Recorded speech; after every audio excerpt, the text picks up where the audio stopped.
Bonjour à tous et bienvenue dans cette nouvelle vidéo où je vais vous présenter comment installer la fonctionnalité Windows Labs sur un réseau avec un domaine Active Directory sur Windows Server 2022 et un poste client Windows 10 Pro. Alors déjà, Windows Labs, qu'est-ce que c'est? Ça veut dire Local Administrator Password Solution. C'est une solution de gestion des mots de passe administrateurs locaux de vos postes clients ou serveurs.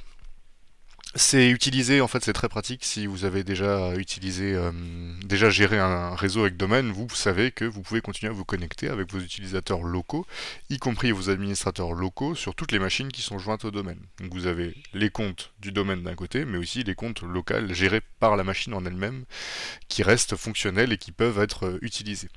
Le souci, c'est souvent on se retrouve avec des administrateurs locaux sur les machines qui sont soit identiques sur tous les postes du réseau, soit dont on ne connaît pas le mot de passe, dont on n'arrive pas à se connecter, soit qui peuvent être compromis facilement puisque les personnes ont accès physique à ces machines et peuvent potentiellement réinitialiser le mot de passe avec des outils de réinitialisation de mot de passe.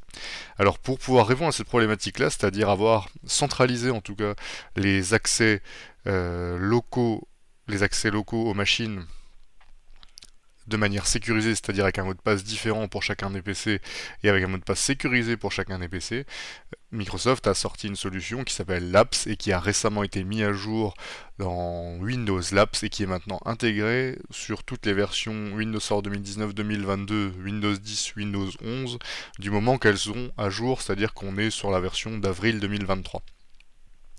Donc les prérequis pour pouvoir mettre ça en place, c'est déjà d'avoir à minima Windows Server 2019 ou 2022 avec les dernières mises à jour en place et sur le parc client du Windows 10 Pro, du Windows 11 Pro mis à jour également. Et l'autre prérequis que je vous demanderai d'avoir à ce moment-là, c'est effectivement d'avoir une sauvegarde parce que vous allez voir qu'on va faire pas mal de modifications sur Active Directory. Donc comme d'habitude, quand on procède à une modification, on procède d'abord à une sauvegarde juste avant pour pouvoir revenir en arrière au cas où. Un des derniers prérequis, mais je pense qu'il sera forcément en place pour vous à ce moment-là, c'est le niveau fonctionnel de votre serveur. Vous pouvez, niveau fonctionnel de votre domaine, vous pouvez le vérifier sur utilisateur et ordinateur Active Directory en faisant bouton droit propriété sur votre nom de domaine et vous avez augmenté le niveau fonctionnel du domaine et vous devez être en Windows Server 2016 minimum pour utiliser. Alors c'est le niveau fonctionnel le plus élevé actuellement. Il n'y a pas de niveau fonctionnel 2019 ou 2022, c'est Windows Server 2016 le niveau fonctionnel nécessaire. Pour la mise en place maintenant, comment ça va se passer? Alors, l'apps est déjà intégré, pré-intégré on va dire, dans Windows 10, Windows 11, Windows Server 2019, Windows Server 2022, quand on fait la mise à jour d'avril 2023. Ça peut se voir facilement hein, si vous allez sur un de vos ordinateurs, parce que ça va gérer les mots de passe ordinateur. On va faire bouton droit propriété dessus, et on va voir un nouvel onglet l'apps. Mais on voit que pour le moment tout est vide, rien n'est paramétré, mais on peut déjà remarquer qu'on pourra avoir le nom de compte administrateur local à utiliser et récupérer ici le mot de passe pour pouvoir se connecter à la machine. Mais pour le moment, rien n'est fait. Donc on va commencer par faire le paramétrage. Et le premier paramétrage à faire, c'est préparer le schéma Active Directory. Alors Active Directory, je vous ai déjà expliqué, ça embarque tout un tas de paramètres par objet, tout un tas d'attributs, on va les retrouver ici. Et dans ces attributs, pour chacun des objets, on va pouvoir définir une valeur. Le schéma, c'est les attributs qu'on peut utiliser, tout simplement, si on essaye de simplifier un peu. Le fait de préparer le schéma pour l'apps, ça va rajouter ici des attributs dédiés à l'apps. Pour le moment, on n'en a pas, là, sur MS Labs, je n'ai rien du tout. Je n'ai rien du tout ici. L'idée, ça va déjà être de rajouter les attributs dont a besoin l'apps pour fonctionner à mes objets Active Directory. Attention, une mise à jour de schéma, que vous la faites pour un outil comme l'apps, ou peut-être pour Microsoft Exchange, ou pour un outil en tout cas que vous allez rajouter à votre domaine, c'est pas anodin. Ça va nécessiter un temps de réplication entre vos différents serveurs Active Directory, donc vérifiez bien déjà qu'ils soient tous allumés, tous accessibles, et que la réplication se fait bien avant de procéder à une mise à jour de schéma. Et ensuite, quand vous faites une mise à jour de schéma, avant de poursuivre toute modification, attendez qu'elle est bien répliquée sur tous vos serveurs. Première étape, mise à jour du schéma, on va la faire ici. Ça se fait en PowerShell. Vous pouvez lancer un PowerShell admin, bouton droit sur démarrer Windows PowerShell admin. Et la commande pour mettre à jour le schéma pour l'apps, c'est update l'apps AD schéma, tout simplement. Donc je mets à jour le schéma AD pour l'apps. Je vous mettrai la commande en description si besoin. On va vous dire que on va mettre à jour le schéma, vous devez confirmer, puisque comme je disais, c'est une opération pas anodine. Vérifiez bien que la sauvegarde que vous avez faite de votre AD est fonctionnelle et que tous vos contrôleurs de domaine sont bien démarrés. Et vous pouvez valider. Et là, vous pouvez remarquer que je n'ai pas les droits. Et pour ceux qui ont suivi ma précédente vidéo, vous vous souvenez que je vous avais dit que mettre à jour le schéma c'est pas anodin et que pour pouvoir le faire de manière sécurisée, on laisse pas tout le temps les administrateurs avec la possibilité de modifier le schéma. Donc pour ceux qui ont suivi ma vidéo de durcissement d'Active Directory, il vous suffit d'aller rajouter administrateur dans le groupe des administrateurs du schéma. Alors pour ça, vous allez sur utilisateur et ordinateur Active Directory, et vous avez administrateur du schéma ici, et dans les membres, on voit que j'ai plus personne. Moi j'avais supprimé par sécurité, donc là je vais remettre administrateur, parce que j'utilise administrateur pour mon labo. Je rappelle au passage qu'il est nécessaire d'avoir des administrateurs nominatifs quand vous faites ce genre de modification. Je vais remettre administrateur membre du schéma. Pour pouvoir prendre en compte le changement de groupe, c'est-à-dire le fait d'avoir mis l'utilisateur membre du groupe administrateur de schéma, je vais devoir fermer et rouvrir la session. Donc je vais juste fermer et ouvrir ma session. Je vais pouvoir de nouveau ouvrir mon invite de PowerShell en admin et retaper la commande, donc update labs AD schéma. Je revalide et cette fois, on voit que j'ai pas d'erreur. Alors attention, ça c'est vraiment valable pour ceux qui ont suivi mon processus de durcissement d'Active Directory. Pour les autres, vous n'aurez pas d'erreur comme on vient de le voir. Donc là, vous pouvez tout valider. Vous pouvez mettre T pour tout si vous voulez. Et une fois que c'est terminé, toujours dans une idée de durcissement d'Active Directory, puisque là c'est la série de vidéos sur la sécurisation d'Active Directory, dont l'APS fait partie puisqu'il vous permettra de bien sécuriser les machines de votre domaine, n'oubliez pas d'aller retirer à nouveau votre administrateur des membres des administrateurs du schéma. Donc là, je vais le resupprimer et je me remets dans la configuration précédente. C'est terminé. On va pouvoir vérifier que la mise à jour du schéma a bien fonctionné en allant vérifier un objet Active Directory. Alors on va aller dans mon UO ordinateur. Moi j'ai dédié une UO pour les ordinateurs, c'est mieux, je vous conseille de faire pareil. Ça vous permettra d'activer l'APS uniquement pour ces membres-là, comme ça vous pourrez le faire au fur et à mesure. Toujours, comme je vous l'explique dans les différentes vidéos, quand on met à jour de nouveaux paramètres, quand on met en place de nouvelles fonctionnalités, on essaie de le faire par vague. Ça permet d'éviter de se retrouver avec des gros problèmes d'un coup et de diagnostiquer plus facilement. Si je vais dans propriété éditeur d'attributs sur mon objet ordinateur, sur mon client, maintenant dans les attributs, je retrouve bien les attributs MSLabs. Donc on voit que j'en ai plusieurs, puisqu'ils vont être utilisés par l'APS pour stocker les mots de passe chiffrés, l'historique de mots de passe, le mot de passe si on ne veut pas le chiffrer, et le temps où le mot de passe est valide, jusqu'à quand il expire. Alors à partir de là, en tout cas sur un Windows Server 2022 à jour ou 2019 à jour, vous avez déjà paramétré l'APS. Toute l'installation en soi est faite. Maintenant, il va falloir l'administrer, c'est-à-dire qu'on va lui donner les paramètres qu'on veut mettre en place, qu'on veut appliquer pour notre cas précis, et tout ça, ça va se faire par stratégie de groupe. L'installation en tant que telle, elle est déjà terminée. Donc vous voyez, c'est assez simple à mettre en œuvre, à condition encore une fois d'avoir les dernières mises à jour sur votre serveur et sur vos postes clients. On peut fermer cette fenêtre, on n'en a plus besoin. On va pouvoir fermer aussi la fenêtre PowerShell de tout à l'heure, on n'en a plus besoin non plus. Et on va continuer simplement sur la partie stratégie de groupe maintenant. Donc on va aller dans gestion des stratégies de groupe. Ici on va retrouver notre arborescence Active Directory et nous l'APS on veut l'appliquer sur notre unité d'organisation ordinateur. Alors on va créer la GPO, la stratégie de groupe juste ici. Donc on va faire bouton droit créer un objet GPO dans ce domaine et le lier ici et on va l'appeler, vous pouvez l'appeler comme vous voulez, moi je vais l'appeler l'APS Activation, comme ça je sais que c'est pour activer l'APS. Et je vais aller modifier la stratégie, bouton droit modifier.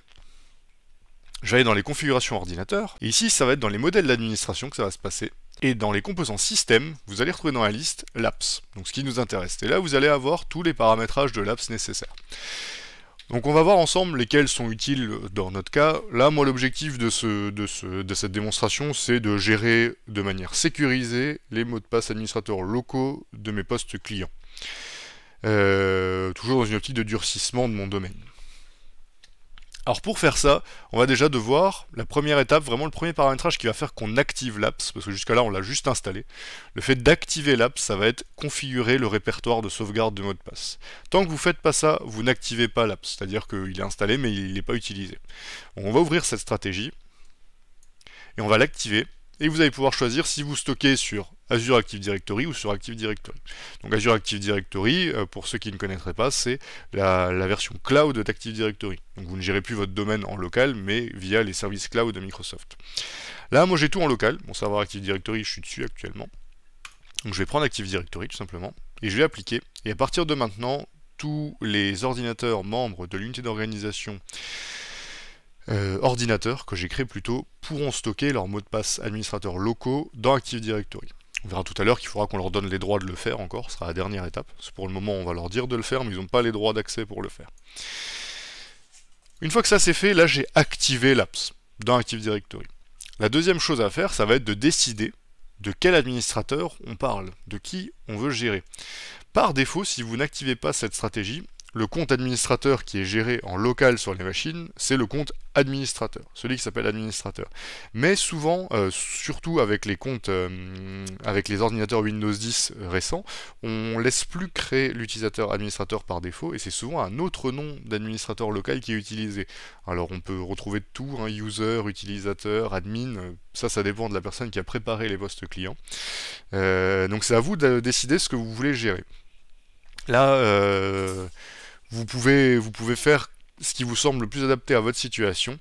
On peut très bien réutiliser le compte administrateur et utiliser le compte vraiment administrateur, hein, comme c'est fait par défaut. Soit vous faites activer et vous mettez le nom de compte que vous avez chez vous. Si c'est user, vous mettez user. Si c'est admin, vous mettez admin, ainsi de suite. Vous adaptez. Moi, je vais utiliser le compte administrateur, donc je vais laisser en non configuré et utiliser le compte administrateur, celui qui s'appelle administrateur. Pourquoi est-ce que c'est préférable en général de prendre un nom de compte différent? Ça permet d'éviter que le compte administrateur soit deviné. Si vous mettez un compte aléatoire, hein, si vous l'appelez admin 1047 par exemple, j'ai mis n'importe quoi, mais si vous décidez que ça sera ça votre compte admin, au moins on peut ne pas le deviner. Donc ça peut être une bonne pratique. Quelqu'un qui voudrait essayer de brute forcer ou de deviner le compte admin, ça lui donnera pas d'infos. Là, pour la démonstration, on va déjà utiliser le compte administrateur tout. Ensuite, toujours dans une optique de durcissement, ce qui va être intéressant, ça va être de chiffrer le mot de passe. Par défaut, il n'est pas chiffré. Donc on va le stocker dans Active Directory, mais en clair. Pas forcément exceptionnel. Je vous conseille de le chiffrer, tout simplement. Donc là, vous avez juste à activer. C'est tout ce qu'il y a à faire. Vous cochez la case activer, et c'est réglé. Attention, par contre, à partir du moment où on chiffre le mot de passe, on va pouvoir décider de qui a le droit de le déchiffrer ou pas. Par défaut, c'est les admins du domaine. Si vous voulez mettre un autre groupe que les admins du domaine, si vous voulez par exemple que ce ne soit pas tous les admins du domaine, ou plus que les admins du domaine, hein, vous pouvez vouloir que ce soit par exemple des techniciens support qui ne sont pas administrateurs du domaine, vous allez pouvoir activer, configurer les déchiffreurs de mots de passe autorisés, et vous allez donner le nom du groupe que vous voulez autoriser à déchiffrer les mots de passe. Donc vous pouvez créer un groupe dédié, il faudra mettre, c'est bien marqué ici, domaine/groupe, il faudra bien donner ce nom-là pour votre... pour désigner le groupe. Donc moi si je crée un groupe ici qui s'appellerait labs déchiffreur, ça serait GA anti/labs déchiffreur par exemple. Hein. Moi je vais laisser sur les admins du domaine, c'est pareil. Là on va repasser en non configuré. Les admins du domaine ça correspond à mon labo. Et dernière chose que je vais vous demander de faire, avant de passer vraiment au mot de passe en tant que tel, c'est de configurer l'historique de mot de passe. Alors pourquoi c'est important de stocker l'historique de mot de passe? Vous allez me dire à la limite, quand on va se connecter à la machine, c'est le mot de passe en cours qui nous intéresse. Mais imaginez que vous devez restaurer votre machine depuis une sauvegarde, parce qu'elle a eu un souci, vous devez restaurer une machine 30 jours en arrière, ou 60 jours en arrière. Le mot de passe, au moment où vous allez la restaurer, ce sera le mot de passe d'il y a 60 jours. Votre Active Directory, lui, il aura mis à jour le mot de passe entre-temps. Vous aurez plus l'historique de mot de passe si vous n'activez pas l'historique de mot de passe. Donc moi je vous conseille de l'activer, et ça c'est pareil, c'est en fonction de votre politique de rétention de sauvegarde et de votre politique de changement de mot de passe qu'il faudra décider, mais en général, 2 c'est intéressant. 2, si vous avez un mot de passe qui se change tous les 30 jours, on peut estimer que vous aurez donc 60 jours de retour en arrière de mot de passe. Vous avez rarement 60 jours de retour en arrière de sauvegarde, mais attention, vous pouvez mettre plus, vous pouvez monter jusqu'à 12, hein, donc vraiment adapté à vos besoins. Moi là je vais mettre 2. Et la dernière chose qu'on va faire, c'est paramétrer le mot de passe en tant que tel. Donc paramètres du mot de passe, on va ouvrir, on va pouvoir décider ce qu'on veut comme caractéristique du mot de passe, comme complexité. Alors, vous pouvez activer et décider de ce que vous voulez faire. Ce qui est sécurisé, c'est de mettre majuscule, minuscule, chiffres, caractères spéciaux. Et longueur du mot de passe, on va mettre 20 caractères. Actuellement, c'est ce qui se fait pour pouvoir être tranquille. Si vous n'avez pas de nécessité de changer de mot de passe de manière plus courante, vous pouvez laisser 30 jours par défaut, c'est-à-dire qu'il va changer tous les 30 jours. À adapter encore une fois selon les besoins. Moi je vais laisser 30 jours. Et on a la possibilité, si vous le souhaitez, de faire des actions de post-authentification, c'est-à-dire à partir du moment où quelqu'un s'est connecté avec un des mots de passe qui a été géré, on peut par exemple le réinitialiser. Donc ça je vous conseille de l'activer aussi, hein, mais attention, ça va remplacer plus vite l'historique de mot de passe, donc à prendre en compte dans vos besoins. Mais on peut décider que après une connexion, on peut réinitialiser le mot de passe et fermer la session du compte par exemple. Et ici vous allez pouvoir paramétrer la période de grâce, c'est-à-dire à partir de quand on active l'action que vous avez demandé. Donc moi en général je mets réinitialiser le mot de passe et fermer la session du compte. C'est ici que vous décidez au bout de combien de temps on applique cette action. Attention, là c'est marqué jour sur la période de grâce, mais dans les options c'est bien marqué heure, donc on parle bien d'heure ici. Vous pouvez laisser 24 heures, 8 heures, c'est adapté. Donc à partir de là, on a administré, paramétré la stratégie pour l'apps, c'est-à-dire que là on a donné les paramètres qui nous intéressaient. On peut fermer la gestion des stratégies de groupe. Et la dernière étape, ça va être d'autoriser les ordinateurs à mettre à jour leur mot de passe. Parce que c'est les ordinateurs eux-mêmes qui vont changer leur mot de passe grâce à ces stratégies. Mais ils vont devoir le communiquer à Active Directory. Donc il faut qu'ils puissent écrire sur l'attribut Active Directory. Si je réouvre Active Directory et que je vais sur mon ordinateur, il faut que mon client là qui s'appelle CLI V01GA, si je vais dans les propriétés, il faut qu'il ait quand même le droit d'écrire là-dedans. D'écrire sur MS-Labs juste ici. Faut qu'il ait le droit d'écrire cette valeur-là. Par défaut, il n'a pas le droit. C'est sécurisé d'ailleurs, hein, mais par défaut, il n'a pas le droit d'écrire ici. Donc maintenant, c'est la dernière étape, on va lui donner les droits de mettre à jour son mot de passe, de le communiquer à Active Directory. Alors pour ça va se passer en PowerShell. On va ouvrir une invite de commande PowerShell en admin. Et pour faire cette gestion de droit, pour rajouter ce droit, c'est la commande set lapse ad computer self permission. Donc ça fait ce que ça dit, hein. Ça donne à l'ordinateur le droit de modifier lui-même ses attributs lapse. Et ça, on va devoir spécifier sur quelle unité d'organisation on veut le faire, avec le paramètre identity. Et là, vous pouvez soit mettre directement le nom de votre UO si vous êtes sûr qu'elle est unique, mais si vous avez un doute, vous pouvez utiliser le distinguish name. Donc là, moi, ça va être OU égale ordinateur, OU égale GA, DC égale GA, DC égale local. Et je valide.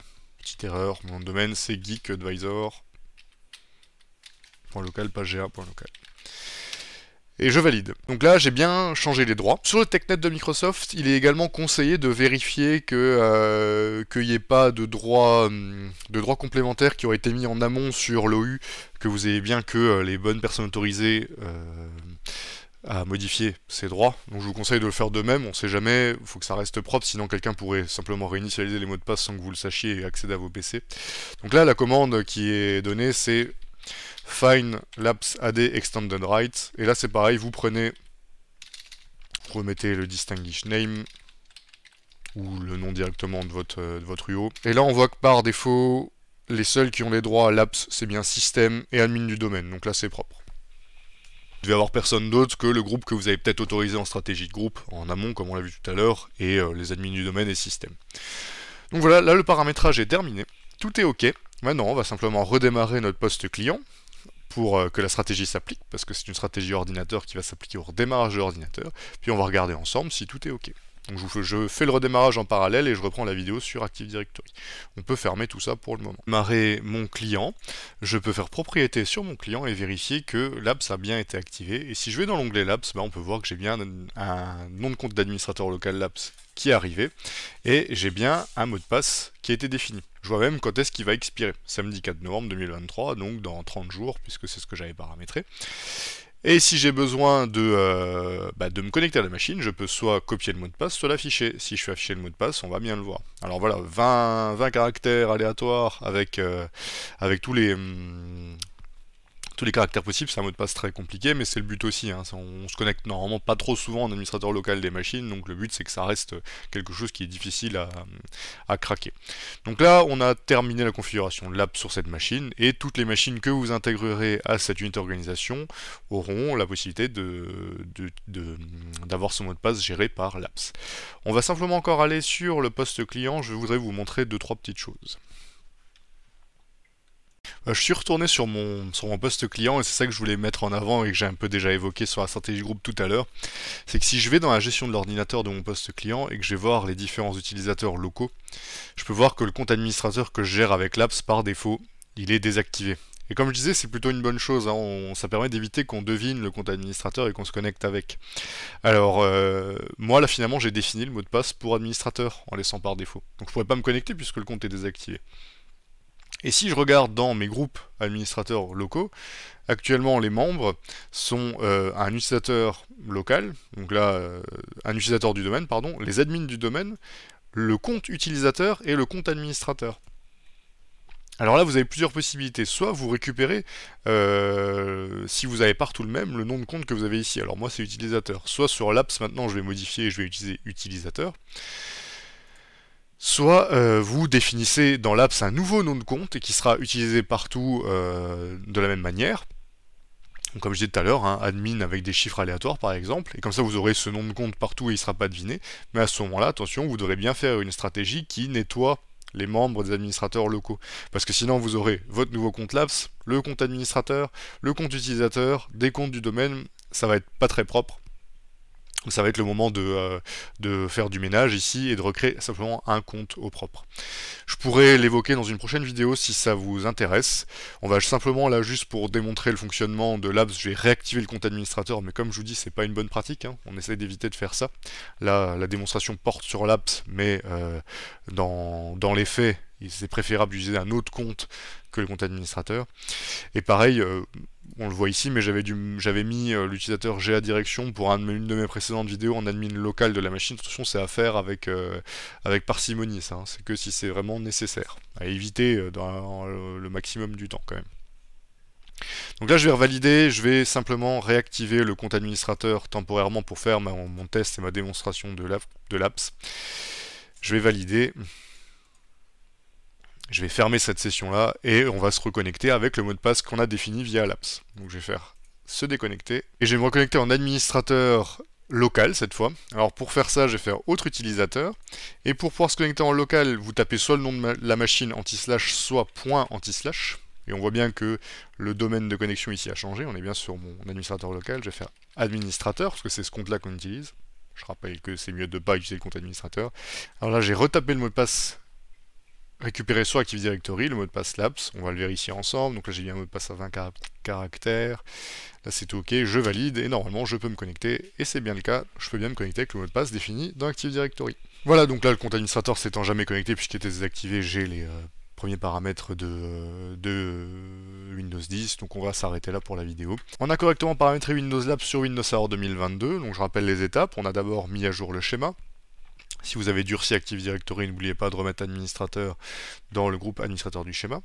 Ensuite, on a paramétré les stratégies de groupe pour l'unité d'organisation qui nous intéressait. On a défini comment on voulait chiffrer le mot de passe, quel historique de mot de passe on voulait garder et la complexité du mot de passe.